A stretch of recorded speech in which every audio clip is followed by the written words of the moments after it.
जय जगन्नाथ सांग माने आज आमर होउची पुई चिंगुड़ी राई। एबे चिंगुड़ी भल भाबरे भाजी हे आसिलाणी। एबे आमे ताकू काढ़ी दबा।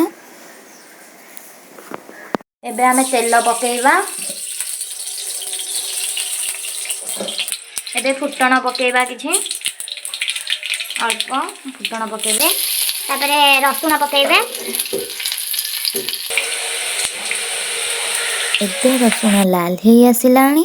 एबे कटा हेइतेबा आलू सारू बैगण पोई को पकेइबा। देखंतु एबे पकेइ देले। एबे आमे ताकू टिके मिक्सिंग कर दबा।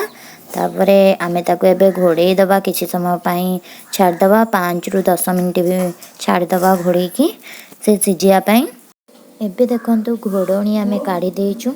एबे भल भाबरे परिबा सिजि जाइछि। एबे आमे मसला पकेइबा। मसला पेस्ट एटा होउछि पियाज रसुण अदा जीरा सोरिष ताकू पेस्ट करा हेइछि। गोटे चामच हळदी गोटे चामच लंका गुंड आ स्वाद अनुसार लूण। एबे आमे ताकू टिके चटई दबा। बिलाती गोटे पकेइबे आ ताकू आमे टिके नाकू मिक्सिंग कर दबा। एबे आमे चिंगुड़ी पकेइबा। चिंगुड़ी पकेइ के आमे टिके मिक्सिंग कर दबा। तापरे एबे आमे पानी दबा। पानी देके किछि समय घोड़ेइबा। एबे घोड़णी काढ़ी देइछि। एबे केमिति फुटुछि। एबे हमर चिंगुड़ी पोई रायता हे गलाणी।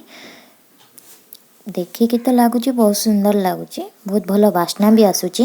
एबे आमे ताको काढ़ी आनिबा टेस्ट करि कहबा केमिति हे। टेस्ट तो बहुत बढ़िया अछि। आ आपण माने भी जति चाहू जंती चिंगुड़ी पोई रायता बन्या पई ताहले मो चैनल टे को लाइक शेयर सब्सक्राइब करिया जमा भी भूलंतुनी। रहिले जय जगन्नाथ।